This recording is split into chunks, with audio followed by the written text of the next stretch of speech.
It is now time for me to tell you what's going to happen to you for the things which the jury found you guilty of at the end of your trial. What I have to say is mainly to you rather than to the lawyers or the adults who are listening to this, so I'm not going to use complicated language. Because of how old you are, no one is allowed to report your names, so I will refer to you as D1 and D2. D1, you are a 15-year-old boy. You were 14 but nearly 15 at the time of the incident. D2, you are a 13-year-old girl. You were 12 at the time of the incident. In each of your cases, the jury found that you had both committed manslaughter. There are still some questions about what happened, which the jury did not have to decide, but it's my job to answer them. I will decide them in your favour unless I'm sure that what the prosecution say is right. But before I come to deal with you, I will pay tribute to the dignity with which members of Mr. Kohley's family have conducted themselves throughout this trial. No one could fail to be deeply moved by what his daughter in court and his grandson in his written statement have said on behalf of themselves and all the other members of the family. Their grief and anger will cast a long shadow over all of their lives. I'm now going to turn to what you did. On the 1st of September of last year, Mr. Bhim Kohli was walking his dog in Franklin Park in Braunstone. He lived nearby in Bramble Way. He was 80 years old. He was slim and active, but fragile, and he looked his age. You were both in the park that late afternoon with 3 other friends. When Mr. Kohley came into view, you, D1, put on a balaclava you had with you and walked over to him. I am sure that D2 pointed him out to you as someone who, she said, had on an earlier occasion threatened another boy, who you both knew, with a stick. I'm also sure that you, D1, wore your balaclava to make yourself look frightening and to hide your face so you wouldn't be recognised. Why else would you put the balaclava on before you went over to him and then take it off as you were later leaving the scene? I am sure, D1, that from the start you wanted to confront Mr. Kohley, mainly because you were showing off to D2. You knew that she was watching and that she was likely to take films on her mobile phone. I am sure that you knocked Mr. Kohley to the ground and then hit him to the head with your slider as he was on his knees trying to get up. D2 recorded you doing this. I am sure that Mr. Kohley did nothing at all to deserve it. What you did was wicked. I'm sure, D2, that at the time you found this funny. That was why you left when it happened. You, D1, attacked him again. This time it was near the exit to the park. This was worse. Part of what you did was seen by a woman in the park. She said you used a full force shove. I am sure she was right.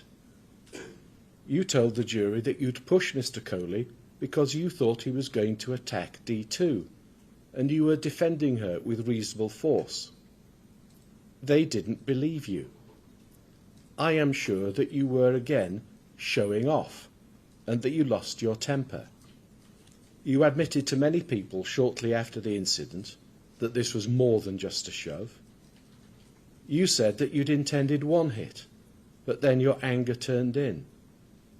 Mr. Kohley said the boy, referring to you, had punched and kicked him to the side of the chest. I'm sure this is what happened. He had 3 broken ribs to his left side, and his neck was broken. I'm sure that you punched him.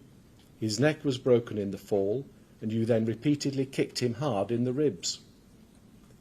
It's the combination of the medical evidence, what Mr. Kohley said, and what you later admitted to, which enables me to be sure. I'm also sure that your intention, albeit for a short time when you lost your temper, was to cause Mr. Kohley injuries that, although not so serious as to need hospital treatment, were bound to be close. I'm also sure that it ought to have been obvious to you that whatever you intended, there was a high risk that what you did to an 80-year-old man would cause him really serious injury. I am sure that while this attack was going on, that you, D2, were encouraging it by being so close. After the attack, you both made off. You, D1, were boasting to your friends about what you'd done and pretending that you'd bravely come to the rescue of D2. In fact, as you well know, you made a cowardly and violent attack on an elderly man. When I have to decide what sentence I pass on each of you, as I'm sure you've already been told, I have to look at what are called sentencing guidelines and follow what the Court of Appeal says is the right way to do it. I've also been given some written help from the prosecution and from your barristers, and I've read all of this very carefully. I will now look at your cases one after another. You, D1, were boasting to your friends about what you'd done. The first thing I have to do in your case is to decide how much you were to blame. This is what's called culpability in the sentencing guideline for manslaughter. Under the guideline, I have to say whether what you did fell into A, B, C, or D. A is the most serious, D is the least serious. The prosecution say that what you did falls into B, which is high culpability. Your barrister says C, which is medium. I'm sure that from what I said earlier, that what you did falls into B. The guideline lays down a starting point for the right sentence of 12 years in custody for an adult. The range is between 8 and 16 years. However, I must also look at the guideline for sentencing children and young people. It says, I must take into your account your age and also how grown up you are for your age. I consider that in your case you were as grown up as one might expect for a 14-year-old close to his 15th birthday, no more and no less. Where children are involved, it's particularly important for me to bear in mind everything I know about them and to go outside the range laid down in the manslaughter guidance where it's right to do so. I must and do take into account what I'm told about you in the pre-sentence reports prepared by the Youth Justice Service. Custodial sentences are a last resort for children, and it's particularly rare for a sentence of custody to be passed on someone aged 14 or under. The guideline says, as a rough guide, that the court may feel it appropriate to apply a sentence broadly within the region of half to 2/3 of the adult sentence for those aged 15 to 17, and to allow a greater reduction for those aged under 15. However, I must not go straight to this part of the guidance before first considering all other matters with which it deals. Having said what the starting point is, I must go on to consider the aggravating and mitigating features. In other words, things that make your case worse for you and things that make it better.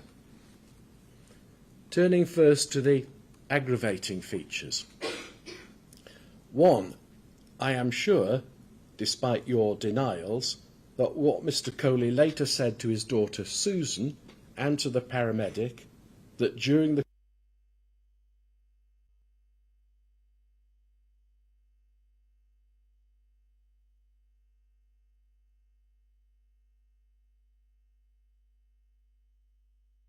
views, and I do not find that you attacked Mr. Kohley because of his race.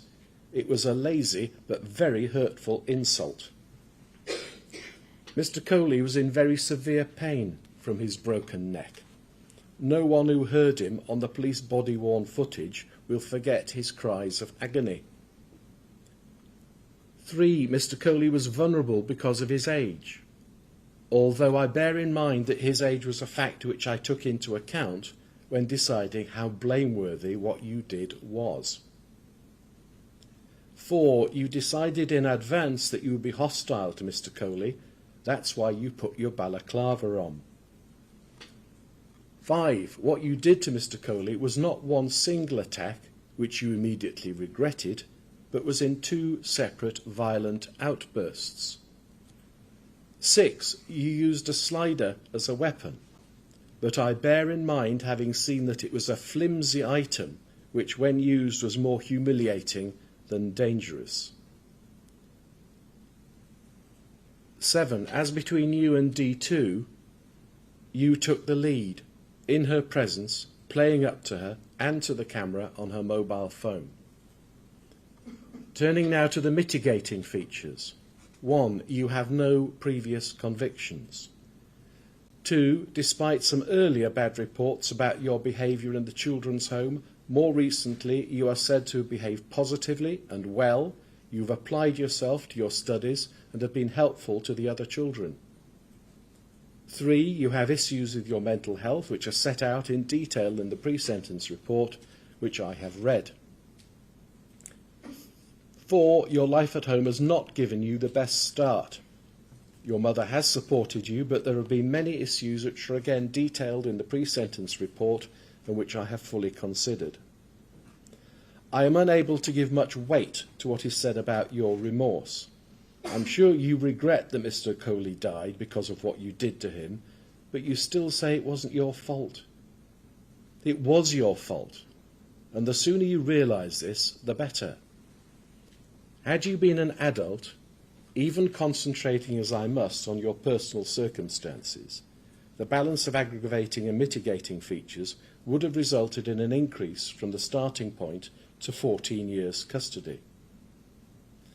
I reduced this to 7 years to reflect your age and level of maturity and in conformity with the sentencing guideline. You'll get credit for the time you've already spent in custody. This is one of those rare cases in which long-term detention is the only way to deal with you. A community order would simply not begin to reflect the seriousness of what you did. I now turn to D2. I have to consider the same guidelines as I did with D1.